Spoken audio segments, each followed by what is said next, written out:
If you're concerned about the housing situation in the United States, and quite frankly, how can you not be, especially if you have children and or grandchildren, take a listen and listen up to this article here. So let me just give you the backstory here first. About 5-6 months ago, I produced an 11-part series called Upzoning the Great Deception.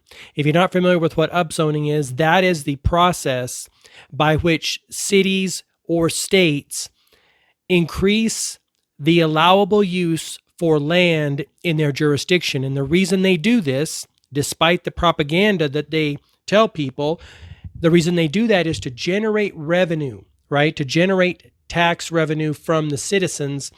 And essentially it makes it more expensive to live in that area because property values increase, therefore property taxes increase, and it gives developers and real estate speculators more power, more options, the sun, the moon, and the stars, quite frankly, and allows them to build more rental units.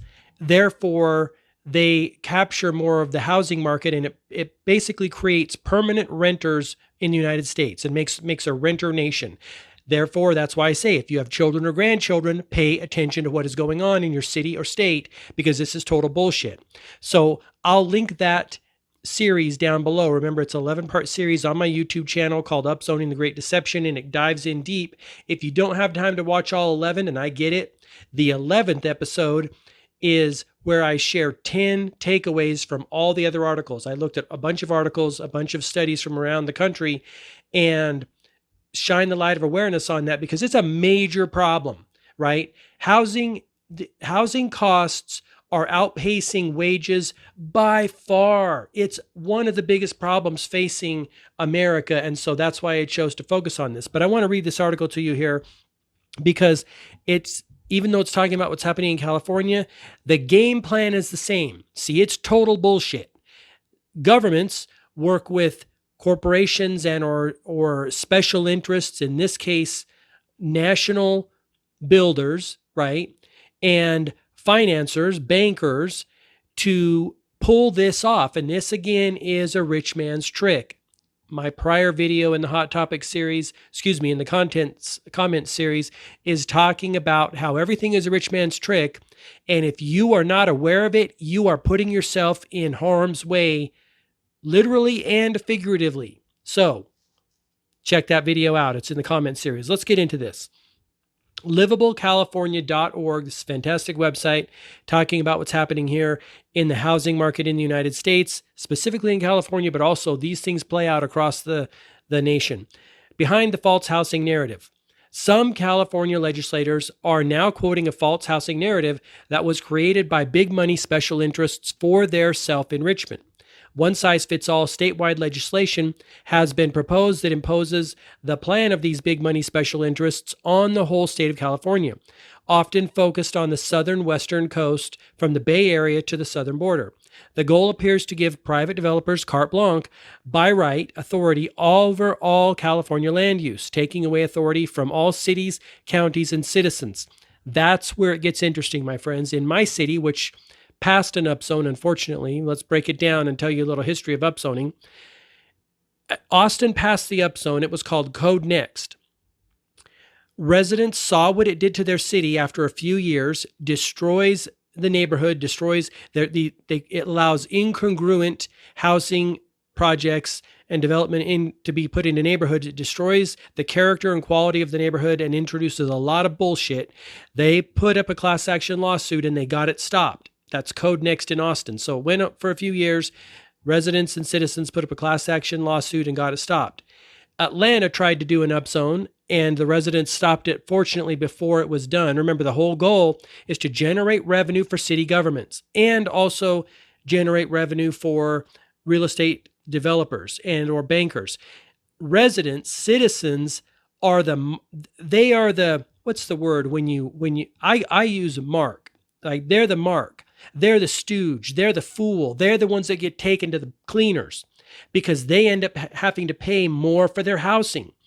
And city governments will tell you, oh, you'll get cool new things. You'll get coffee shop on the corner, little store in the corner. You'll get cool new amenities. Remember, this is also all tied in with 15-minute cities, sustainable development goals, the UN's bullshit, World Economic Forum's bullshit. It's all tied in up the chain, but it's being packaged in propaganda. Propaganda is being used heavily. It's being packaged and sold to unsuspecting Americans, and it is bullshit. That's why I speak out about this. It's a major, major problem. Again, if you have kids or grandkids, wake up.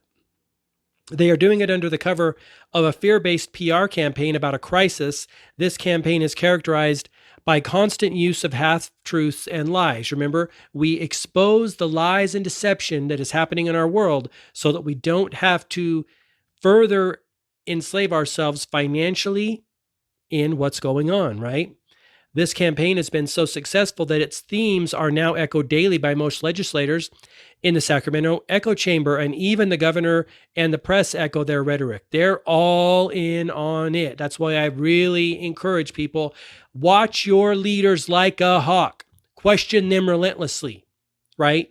Always do your own research. Never take anything they tell you at face value, especially at this critical time in our country. Their rhetoric is very believable to officials because big money special interest backers have formed private think tanks to fund and write studies to support this campaign. They even associate some of these organizations with the names of top universities in order to appear to be part of real academic institution that we all know and respect. The special interests, and that's another thing, right? Remember, money is flowing into these institutions and or entities, sometimes from the federal government and sometimes from special interests. And whoever is paying for the study, whoever is paying for the whatever it is, they get the result they want. So really, really question. The special interests are conspiring to achieve their goal incrementally, coordinating and supporting hundreds of land use bills introduced and constantly amended over multiple legislative years. Much of this legislation appears to actually have been written and sponsored by the special interest groups for their economic enrichment, billions of dollars. Remember, that is happening on the national level too. I would venture to say that most, if not all, of the legislation that comes across representatives and or senators' desks on the national level is not written by them. It's written by special interests and then given to those representatives and or senators to push into law. Really watch your people. Some of the legislators introducing these bills may not knowingly be part of the conspiracy. The tentacles of special interest reach are long and can appear independent. Now, let's talk about that for a moment. Be that as it may, these city council people, mayors, governors, and also at the national level, they have a civic responsibility to do the effing homework. I will not accept this idea that, they may not know what's in it. Okay, let's take, for example, one of the bills that passed last year at the national level, the 4,155 page, I believe it was the omnibus spending package. If you don't know what's in the bill, you don't pass the effing bill. Okay, it's very simple. It's very simple. There's no cop-outs in this situation. Special interests get hundreds of billions of dollars using this false narrative. They do. They are the winners, and you and I are the losers, so wake up. What is the prize that could inspire these interests to spend hundreds of millions of dollars to support it? The prize is the hundreds of billions of dollars and or trillions in land value that will reward the backers of this scheme. What special interests will reap these spoils? The special interests include global and national financiers. There's your bankers. Big real estate, big developers. There's the developers. And big business. That's the corporations, especially the Bay Area tech companies that are likely the reason that much of this is led by a few Bay Area legislators. How are the spoils created? They focus on increasing land values, using this limited resource and legislatively constraining its use, artificially reducing its supply, and concentrating it to urban megacenters. Remember, there are a number of factors that play into housing costs. Land value, and that is most people now agree that is by far the biggest driver of housing costs. Patrick Condon, well-known, well-respected urban planner up in Vancouver, said that, hey, you know what, we've tried to add density. Vancouver has quadrupled their density over the last, decade or so, and they remain one of the most expensive cities to live in Canada. So he has concluded, as well as many others have concluded, that you will never achieve affordability by increasing density. Remember, density aligns with smart cities, with 15-minute cities, with sustainable development goals. It's all part of the bigger plan. So please wake up and please share this with your friends, family, and neighbors what's really going on, because until everyone wakes up and pushes back, we will be pushed further and further into a corner, and we do not want that. Let me tell you the other three factors. Land value is a factor in housing costs. Materials for construction is a factor in housing costs, and also labor, right? Not only the labor to build the stuff, build the project, but also labor, you're talking about architects, engineers, et cetera, et cetera. Those three factors drive housing costs. And if you're not concerned about housing costs, you're probably not paying attention, because it is a huge problem in America. All right, let's go back down here. Artificially reducing its supply. As normal growth demands exceed this limited supply, the land values begin increasing at accelerated rates. Then additional legislation is used to unlock further spoils by forcing increased density and rents per land parcel. Remember, when land value goes up, your property taxes go up, and also your rent goes up. These artificial hot market areas become prime commodities for global capital to exploit with new financial instruments they create to commoditize our land for sale and trade worldwide. This, in turn, further drives up the value and rent. The special interests continuously extract their spoils through every incremental change. Remember, if you take nothing away from this video here, but also the latest video in my comment series talking about the movie, Everything is a Rich Man's Trick, remember that sentence. If you remember nothing else going through life, remember that sentence. Everything is a rich man's trick. Even if it might not be, it's better to err on the side of caution and think, how is the money masters of this world, right? How are they pulling the wool over people's eyes, and how are they enriching themselves? They didn't get to have all the money, or a lot of the money, by accident. They're very smart. They're conniving, right? They're very, very good at doing rich man's tricks. So be very cautious. The billions of dollars created and concentrated to the already rich are paid by all of the less rich and all the everyday people that have to pay these ever-increasing rents to keep a roof over their head. There it is, my friends. That's what we're trying to avoid, right? The legislation increments follow several themes: concentration of density, speeding the pace of development, and giving power to developers to have their way with the land. What are the lies and half-truths? What are the lies and half-truths that are being used in the campaign to confuse and sell out the people?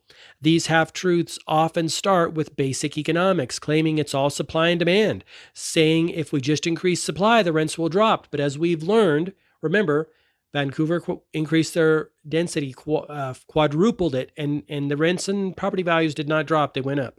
Of course, this premise is false for the situation they have created, where unlimited demand by global investors can never be met in the artificially constrained urban concentration zones they are creating through legislation. They use global warming as another PR theme. That's the big one right there. We got to make a friendlier planet, and it's going to cost you and I big money. And it's all total bullshit. Talk to, I forget the gentleman's name at the moment, but watch some of his videos. I've got some information coming up on him. He's the co-founder of Greenpeace.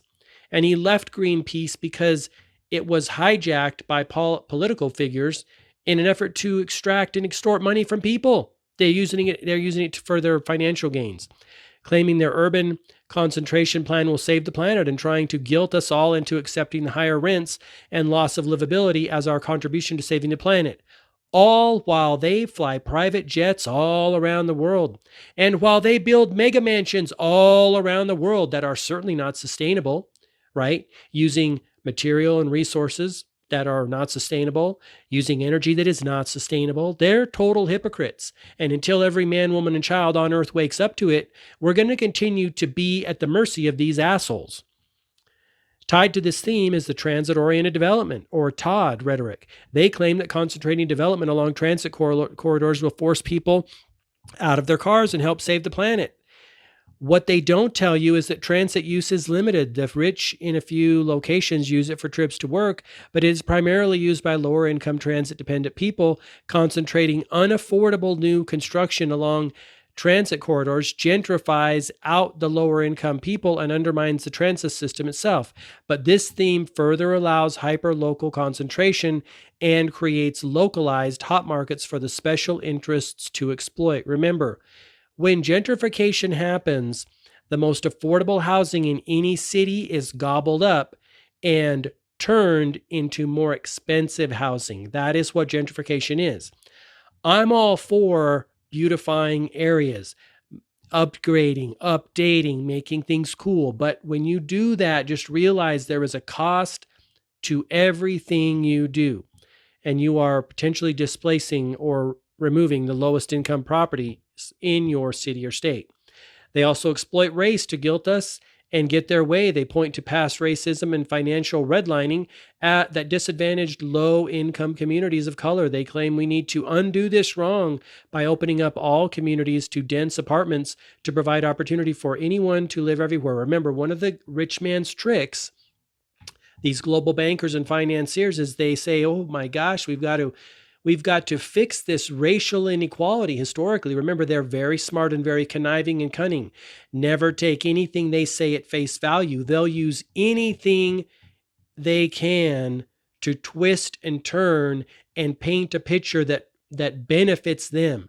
Always ask, cui bono, who benefits? Thank you, Christine Anderson, European Parliament, for giving us that great insight. Always ask who benefits. What they don't tell you is that many low-income communities of color have lower property values and are thriving communities with home ownership and cultures that would be destroyed by their plan. They want to increase the property values in those communities by opening them up to exploitation and transforming them to the place that the rich will populate, right? We're going to push them out and move in wealthier people. Where will they go? Well, it doesn't really matter to the bankers because they don't give two shits. They care about profits. This exploitation and homogenization plan is guised as being done to benefit those communities. Let's talk about the homogenization plan. I can't remember what video it was in that 11-part series. One of the things that, this was in this New York Soho neighborhood, one of the things they said is because of what the city did in upzoning this certain neighborhood, the neighborhood is now whiter, wealthier, and more crowded than ever. And those residents felt the city was disingenuous in their promise of what would happen. That is what the homogenization does.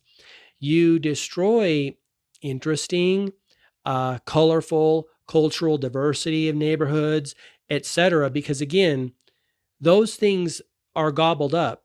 Cool little neighborhoods that are gobbled up for the benefit of the bankers and the real estate developers, right? Which isn't to say that sometimes real estate can't be developed in a way that honors community and ethnicity and cultural diversity, but that's not their goal. Their goal is to make money, right? And again, nothing wrong with making money, but be thoughtful. Design carefully, craft your plan in a way that benefits communities, neighborhoods, the world. You can have a win-win. But when you get assholes involved, there's no win-win. There's you're going to lose and we're going to win. Be a conscious creator. Free plug for The Conscious Creator at the Focus and Flow store at focusandflow.co. Be careful what you create in this world. Make really conscious decisions. Let's see, this exploitation and homogenization plan is guised as being done to benefit those communities. In fact, it is to break what they could see as a current form of social redlining. That is excluding the rich. It is, right? They want that land. They want those resources. It's the same thing that happens when the IMF goes into countries and says, hey, we want to give you a loan. And by the way, the collateral for this loan is your resources, your natural resources. It happened in Ukraine in 2014. It happened in Libya. Gaddafi was trying to empower Africa, and the IMF was like, that's not going to work for us. We don't want an empowered people. We don't want empowered nations. We want subservient nations. We want to own this shit, right? We want them under our thumb. We don't want to empower people. The race card also is an excuse to put dense apartments into formerly exclusive communities, but those two will be mostly for the rich. All honest, thoughtful people must help expose this false narrative's half-truth. Amen to that. So that is this article on livablecalifornia.org. Again, if you want a deeper dive and you don't want to watch all the 11-part series called Upzoning the Great Deception, which ultimately will help lead to the Great Reset. This shit is all connected all the way down, my friends. Once you pull back and you see it, you will start fighting this tooth and nail and exposing this, because we can't have this continue to happen, right? We cannot have this. My point is, watch the 11th part of that series, of the 11-part series. Watch the 11th part. I go through 10 takeaways and it'll bring you up to speed big time. Remember, housing costs are the biggest expenditure for people. It's vitally important that you watch your local politicians and city council people so they don't screw you over, right? I'm not saying all of them are bad people, but you got to watch them. All right, leave me a thumbs up. I'd love to have you as a subscriber, not only here on my YouTube channel, but also on social media, everywhere at GMarkPhillips. Pick up How to Save the World. That's at savetheworldguide.com. It's a free download with action steps and resources you can use to inform yourself and stay awake and aware of what's going on, because we are in a super critical time, my friends. And I don't want you to get gobbled up by the beast system that is destroying the nation and or the world. That's it. I'm going to let you go. Thanks for listening. I appreciate you. And until next time, all the best, health, wealth, and success. Bye-bye.